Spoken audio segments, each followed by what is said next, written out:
మనం ఇక్కడ ఈరోజు హైదరాబాద్ నడిబొడ్డులో ఉన్న రవీంద్ర భారతిని సందర్శించడానికి వస్తున్నాం. అయితే చాలాసార్లు ఎన్నిసార్లు వచ్చినా మన పాత జ్ఞాపకాలు రవీంద్ర భారతి చాలా హ్యాపీ అనిపిస్తుంది.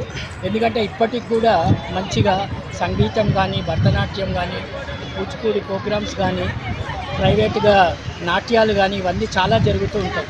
ఎప్పుడు చూసినా కొత్త ఉంటుంది. ఇలాంటివన్నీ మనకి రావడంతో అప్డేట్ అనేది జరుగుతూ ఉన్నది. కాబట్టి ఈరోజు చూడండి, ఈరోజు ఇన్ని ప్రోగ్రామ్ ఇవన్నీ చూడండి ఎంత అద్భుతంగా కళాఖండనం మన శ్రీకృష్ణులాగా వేషం వేశారు. మా హైదరాబాద్ టీవీ ఛానల్ ద్వారా నన్ను ఫేమస్ చేయబోతున్నాము మంచిగా. ఏం పేరు నన్ను అనేది, ఏం పేరు? రోషిక. కాబట్టి షీల్డ్ కూడా వచ్చింది చూడండి, ఇంత మంచి షీల్డే, బాగుంది. అయితే మీరు మా హైదరాబాద్ టీవీ ఛానల్ని సబ్స్క్రైబ్ చేసుకోగలరని